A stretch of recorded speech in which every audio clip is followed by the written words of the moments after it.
Secretariat దగ్గర రేవంత్ రెడ్డి దిష్టి బొమ్మ తగలబెట్టడం జరిగింది విద్యార్థుల రాజకీయ పార్టీ తరఫున. ఈరోజు DSC exam first paper conduct చేయడం జరిగింది. 3 నెలలు టైం ఇవ్వండి చదువుకోనికి అన్నా కూడా వీళ్ళు టైం ఇవ్వట్లేరు.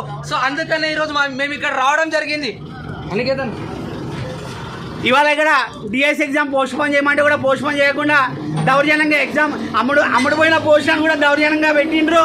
ఈ ఎగ్జామ్ని దీన్ని మేము తీవ్రంగా ఖండిస్తున్నాము. రేవంత్ రెడ్డి గారు, మీరు ఇలాంటి దౌర్జన్య పాలన చేస్తే మంచిగా ఉండదు. మీరు ప్రజాపాలన అన్నారు, ప్రజాపాలనే చేయండి. దౌర్జన్య పాలన చేస్తే విద్యార్థులందరూ మీకు మనం తిరగబడతారని చెప్పి మేము విద్యార్థి పార్టీ తరఫున హెచ్చరిస్తున్నాము. నిరుద్యోగులందరూ రేపొద్దున ఒక దాడి మీదకి వస్తారు. రేపొద్దున స్థానిక ఎలక్షన్లలో మీకు డిపాజిట్లు కూడా ఉండవు చెప్తున్నాను. జాగ్రత్త, ఖబర్దార్ రేవంత్ రెడ్డి గారు. నిరుద్యోగులకు అండగా ఈ విద్యార్థుల రాజకీయ పార్టీ ఉంటుంది. నిరుద్యోగులారా, మీరు భయపడకండి. రానున్న స్థానిక ఎలక్షన్లో విద్యార్థుల పవర్ ఏందో మనం చూపిస్తాం. మీరు గ్రూప్ 1 ఎగ్జామ్ రాసి ఒక డిస్ట్రిక్ట్ని హ్యాండిల్ చేసినప్పుడు ఒక ఎమ్మెల్యే అయ్యి ఒక నియోజకవర్గాన్ని ఎందుకు హ్యాండిల్ చేయలేకపోతారు? మేము మీకు పార్టీ టికెట్ ఇస్తాం, మీరేం భయపడకండి. వీళ్ళ ఉద్యోగాలు పీకే బాధ్యత మనది.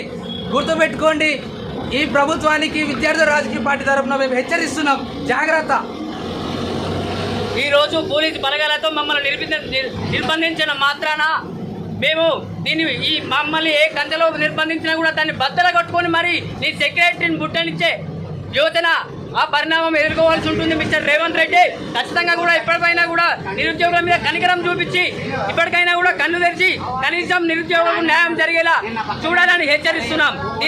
మీరు నిరుద్యోగుల పట్ల లాఠీ చార్జ్ చేసిన విధానం ఇది విద్యార్థి రాజకీయ పార్టీ ఖండిస్తుంది. దీనిపైన ఖచ్చితంగా మళ్ళా రానున్న రోజులలో ఖచ్చితంగా కూడా మీ ప్రభుత్వం పైన విద్యార్థి రాజకీయ పార్టీ ఒత్తిడి తీసుకొచ్చే బాధ్యత మా విద్యార్థి నిరుద్యోగులది.